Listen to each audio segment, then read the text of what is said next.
시간 함께 보실 말씀 누가복음 23장 13절에서 25절까지 말씀입니다. 누가복음 23장 13절에서 25절 말씀입니다. 우리 20절에서 25절까지만 함께 합독하도록 하겠습니다. 제가 교독하도록 하겠습니다. 제가 먼저 20절 먼저 읽겠습니다. 빌라도는 예수를 놓고자 하여 다시 그들에게 말하되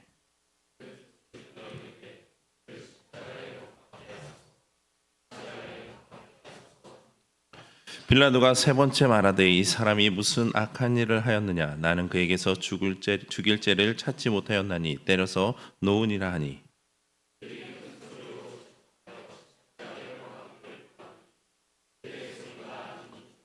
이에 빌라도가 그들이 구하는 대로 하기를 언도하고 그들이 요구하는 자 곧 밀란과 살인으로 말미암아 옥에 갇힌 자를 놓아주고 예수는 넘겨주어 그들의 뜻대로 하게 하니라. 아멘. 이 시간에는 기회 주의를 넘어 우리 믿음으로라는 주제의 말씀으로 함께 잠시 말씀을 나누고자 합니다. 인간은 살면서 우리가 여러 가지를 결정하게 됩니다. 그리고 그 결정에는 단순한 것들도 있지만 어떤 것은 개인 혹은 또 다른 이들의 인생에 큰 영향을 줄 만큼 매우 중요한 것도 있습니다. 그래서 우리가 어떤 결정을 하느냐에 따라서요. 괴로운 삶을 살아가기도 하고 또한 평온한 삶을 살아가기도 합니다.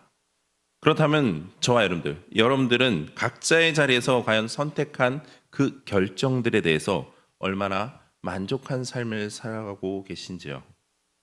오늘 본문에도 보시면 자신의 인생은 물론이고 더 나아가 온 인류의 운명을 결정짓는 매우 중요한 선택의 기로에 서 있는 한 사람이 등장을 하고 있습니다. 바로 본디오 빌라도입니다. 본문 속 빌라도 그는요 권력과 양심 사이에서 갈등하는 인간의 나약한 모습을 대표적으로 보여주는 인물입니다. 당시 빌라도는요 예수님의 재판에 있어서 진리나 정의보다는 정치적 안정을 우선시하였으며 무엇보다도 그의 모습을 통해서 인간의 기회주의적이고 세상과 타협하는 어리석은 삶을 엿볼 수가 있습니다. 본문을 보시면 이미 빌라도는요 예수님께서 죄가 없다는 그 사실을 알았습니다.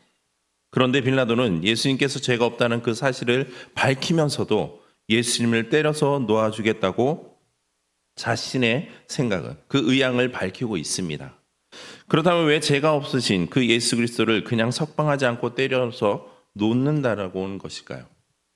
그 이유는 18절 이하로 잘 나타나 있듯이 백성들의 모습을 보면 알 수 있습니다. 이는 흥분한 백성들에게 어느 정도의 만족을 주기 위함이고 또한 그득해 해서 백성들에게 동정심을 유발함으로써 자신의 의도대로 석방할 수 있기를 바랬던 것입니다. 그러나 결과는 어떻습니까? 오히려 백성들은요 더욱더 흥분하여서 예수 그리스도를 죽일 것을 요구하고 있습니다. 그래서 빌라도는 다른 방도로 당시 유명한 죄인이었던 바라바를 예수님과 함께 거론하며 백성들에게 선택하도록 했습니다. 그러나 백성들의 선택은 예수님이 아닌 바로 바라바였습니다. 그러자 빌라도는 다시 한 번 더 그들의 선택에 대한 신중할 것을 결단을 요구합니다. 하지만 결과는 마찬가지였습니다. 이후 빌라도는 백성들의 그 성난 민심이 두려워서 또한 자신의 자리에 그 안위가 뺏길까 봐 결국 예수 그리스도를 십자가에 못 박는 어리석은 선택을 하고 맙니다. 성도 여러분, 빌라도의 이런 모습이야말로 인간의 기회주의적인 본질이며 또한 진리를 기준으로 선택하지 않은 바로 죄악됨의 결과입니다. 이처럼 사람과 상황의 눈치를 보며 적당한 선에서 불의와 타협하는 것은 결코 문제의 올바른 선택도 해결책도 될 수가 없습니다. 어쩜 우리의 신앙 역시 이런 기회주의적인 삶은 아닐까 생각해 봅니다. 신앙은요 계산이 아니라 결단입니다. 상황이 위례할 때만 믿는 것이 아니라 때론 내 자신의 자리가 위협을 받고 손해를 보더라도 그 진리를 선택하고 따르는 것이 바로 예수 그리스도를 믿는 믿음입니다. 무엇보다 사람들의 소리와 뜻이 아니라 하나님의 뜻을 분별하여 따르는 것이 바로 신앙이라는 거죠. 의와 불의는 적정선에서 서로 섞일 수 있는 것이 아닙니다. 그러면 우리가 신앙생활을 하는 가운데 진정으로 의로운 방식으로 문제를 해결하기 위해서는요 옳지 않은 방법과 그 시도를 단호히 배격해야만 합니다. 불의가 만연한 세상에서 살다 보면요 빌라도의 경우처럼 어쩔 수 없이 불의와 타협할 것을 강요받을 때가 많습니다.